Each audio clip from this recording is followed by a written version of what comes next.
Hi అండి, welcome back to Meera's kitchen Telugu వంటలు. ఈరోజు ఒక మంచి స్నాక్ ఐటెం చూద్దామండి. దీనికోసం ముందుగా బియ్యం పిండి తీసుకోవాలి. నేను 1.5 కప్పు వరకు బియ్యం పిండి తీసుకున్నాను.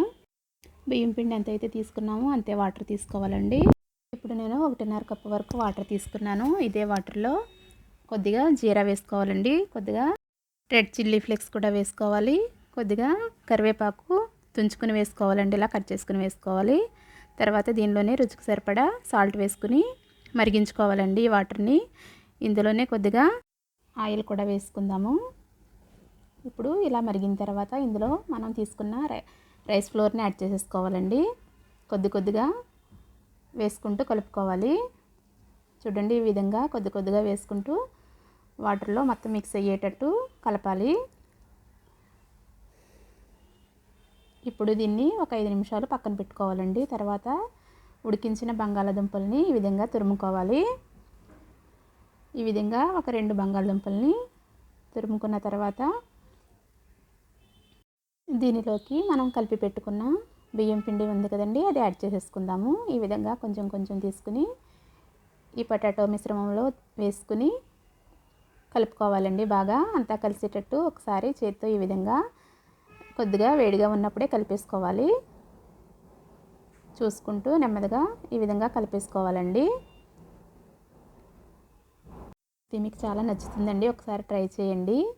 ఇప్పుడు మనం దీనిలోకి కొద్దిగా నువ్వులు, ఒక 4-5 స్పూన్ల ఓట్స్ కూడా ఇందులోనే కలుపుకోవాలండి. కలుపుకొని తీసుకుందాము. ఈ రెండు ఒకసారి ఈ విధంగా కలపాలి. ఇప్పుడు మనం ఇంతకు ముందు చేసి పెట్టుకున్న ఈ బంగాళదుంప మిశ్రమం ఉంది కదండి, దాన్ని చేతికి ఆయిల్ రాసుకుని చపాతీ కర్ర మీద ఇలా రోల్ చేసుకోవాలండి. కొద్దిగా తీసుకుని ఈ విధంగా రోల్ చేసుకోవాలి. ఇప్పుడు నువ్వులు ఓట్స్ ఉన్నాయి కదండి కలిపి పెట్టుకున్నవి, అవి దీని మీద వేసుకుంటూ రోల్ చేసుకోవాలి. పైన అంటించుకోవాలండి ఈ విధంగా. అలా వేసుకుంటూ మనం రోల్ చేసుకుంటే స్టిక్ అయిపోతాయి. తినేటప్పుడు చాలా క్రిస్పీగా ఉండి చాలా బాగుంటాయండి. ఒకసారి ట్రై చేయండి. చూడండి, ఈ విధంగా కట్ చేసుకోవాలి క్యూబ్స్ కింద. మొత్తం అన్నీ కూడా మనం ఇలాగే చేసుకుందామండి. కొంచెం ఈ విధంగా చేసుకోవాలి. ఇప్పుడు స్టవ్ మీద ఆయిల్ పెట్టుకుందామండి. ఆయిల్ కాగిన తర్వాత మనం తయారు చేసి పెట్టుకున్న ఈ క్యూబ్స్ని ఇందులో వేసుకుని ఫ్రై చేసుకోవాలి. ఆయిల్ అయితే కొంచెం మీడియం ఫ్లేమ్లోనే ఉంచుకోవాలండి. సిమ్లో పెట్టుకుంటే మొత్తం అంతా పిండి కలిసిపోతుంది. సిమ్లో పెట్టుకుని వేయించమాకండి.